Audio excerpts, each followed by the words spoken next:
দক্ষিণ কাঁথি বিধানসভার অন্তর্গত কাঁথি পৌরসভা শ্রী শ্রী শনি মন্দির কমিটির উদ্যোগে মহাধর্মীয় ভাব গাম্ভীর্যের সঙ্গে অনুষ্ঠিত হল শ্রী শ্রী হরিনাম সংকীর্তন এবং শ্রী শ্রী গৌরাঙ্গ মহোৎসব। ভক্তিময় অনুষ্ঠানে অংশগ্রহণ করে ভক্তদের সঙ্গে একাত্ম হলেন সনাতনের সেবক শুভেন্দু অধিকারী। মন্ত্রোচ্চারণ, হরিনামের ধ্বনি এবং কীর্তনের সুরে মুখরিত হয়ে ওঠে গোটা মন্দির প্রাঙ্গণ। গৌরাঙ্গ মহাপ্রভুর লীলাকথা ও নাম সংকীর্তনের মাধ্যমে সৃষ্টি হয় অপূর্ব আধ্যাত্মিক পরিবেশ। রাজ্যের বিরোধী দলনেতা শুভেন্দু অধিকারী ভক্তদের সঙ্গে কীর্তনে অংশ নিয়ে ধর্মীয় ঐতিহ্য এবং সনাতনী সংস্কৃতির গুরুত্ব তুলে ধরেন। ধর্মপ্রাণ মানুষের স্বতঃস্ফূর্ত অংশগ্রহণে অনুষ্ঠানটি পরিণত হয় এক মহামিলনে। শনি মন্দির কমিটির উদ্যোগে আয়োজিত এই গৌরাঙ্গ মহোৎসব দক্ষিণ কাঁথি জুড়ে ছড়িয়ে দেয় ভক্তি, ঐক্য এবং সংস্কৃতির বার্তা। পাশাপাশি কয়েক হাজার ভক্তবৃন্দের সমাগমে গোটা এলাকার মানুষ মেতে ওঠে ধর্মীয় উৎসবে।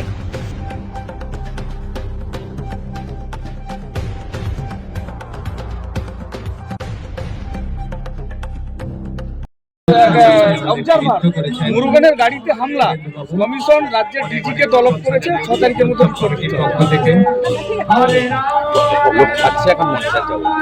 ভুল কাজ হয়ে গেছে। নাম প্রদক্ষিণ প্রসাদ 97 টাকা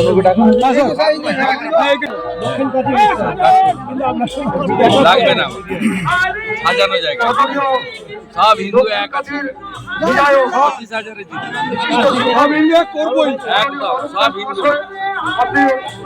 বলছি কমিশনের অবজারভার মুরুগান দিয়ে কিছু হবে না। এছাড়া গ্রেপ্তার করতে হবে সব জিহাদিরা, সব বাংলাদেশি অবৈধ অনুপ্রবেশকারী। এরা সংবিধানকে মানে না, সরকারি কাজে বাধা দেয়। আলিপুরদুয়ারে চা শ্রমিকের সঙ্গে কথা অভিষেকে, তারপরই তড়িঘড়ি উত্তরবঙ্গ সরকারের কেন্দ্রীয় শ্রমমন্ত্রী, তারপরেই 2 মাস আগে থেকে ঠিক করা ছিল। মনসুখ মান্ডভির আজকে প্রোগ্রাম 2 মাস আগে থেকে ঠিক করা ছিল। দাদা ওগুলো আপনাদের চিন্তার বিষয় হতে পারে, আমাদের চিন্তার বিষয়। दादा मुस्तफिजुर रहमान को केकेआर ने हटाने का निर्णय लिया। मैं कोई टिप्पणी नहीं करूंगा। बीसीसी जो किया वो बहुत सोच समझ के किया और राष्ट्र सर्वोपरि वो देश हित में किया। इसमें हम लोग का घोषणा ठीक नहीं है। ये पूरा स्पोर्ट्स का मैटर है, इसमें बीसीसीआई जिम्मेदार। बांग्लादेश में फिर काम करने दीजिए, बांग्लादेश में फिर एक हिंदू का निधन हुआ है, आग से जला के। मुल्ला यूनुस का सरकार रहेगा, हिंदू का हालत ऐसे होगा। वहाँ भी हिंदू जला रहा है, यहाँ भी ममता बनर्जी हिंदू को भगा रहा है। जो बांग्लादेश में हो रहा है, ये बंगाल में भी एक ही हालत है। इसको सुधारने के लिए राष्ट्रवादी सरकार चाहिए। জয়নগরে এসআইআর আতঙ্কে অসুস্থ বৃদ্ধের মৃত্যুর অভিযোগ। অক্সিজেন নল গুঁজে শুনানিতে গিয়েছিলেন বৃদ্ধ। অক্সিজেনের নল নিয়ে শুনানিতে বৃদ্ধ গিয়েছিলেন, তার মৃত্যু হয়েছে বলে এসআইআর আতঙ্কে আমি এতে কোনো টিপ্পণী করব না। ওটা এসআইআর প্রসেসের মধ্যে কোনো কারণে কেউ মারা যাবেন না এরকম তো হতে পারে না। জন্ম মৃত্যু তো একটা সার্কেল, প্রতিদিনই ঘটে, প্রতি ঘন্টাতেই ঘটে।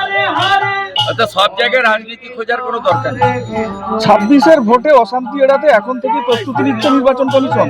5 জানুয়ারি থেকে জেলা শাসকদের উইকলি রিপোর্ট দেওয়ার নির্দেশ। বিগত দিনে আমাদের ভরসা ছিল না, আরিজাপ্তাপ ছিল।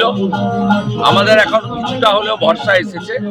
এসআইআর এ ইলেকশন কমিশন যেভাবে দৃঢ়চেতা ভূমিকা নিচ্ছে, নির্বাচনে যদি এইরকম ভূমিকা নেন, পশ্চিমবাংলার হিন্দুরা অন্তত নির্ভয় ভোট দিতে পারে। আজকের অনুষ্ঠান নিয়ে আজকের অনুষ্ঠান এটা আমার তো হোমল্যান্ড, এখানে আমি জন্মেছি, এখানে আজকে এই রবিবার এখানে ছিলাম। তাই এখানকার যারা আছেন আমাদের সাধন দোলাই সহ, বিশেষ করে এখানে বহুত শিডিউল কাস্ট নেতৃত্ব, এরা দীর্ঘদিন ধরে এবং এর সঙ্গে সনাতনীরা সবাই যুক্ত আছেন। এরা বহুদিন ধরে এখানে ধর্মকর্ম করে। এখানেই শনি মন্দির তৈরি হয়েছে, এখানে প্রত্যেক বছর একাধিক অনুষ্ঠান হয়, দুর্গাপূজা হয়, কালী পূজা হয়। এখানকার মানুষ সনাতন ধর্মকে বাঁচিয়ে রাখার জন্য, সনাতনীদের একজোট রাখার জন্য আমাদের ধর্মকর্ম পালন করেন।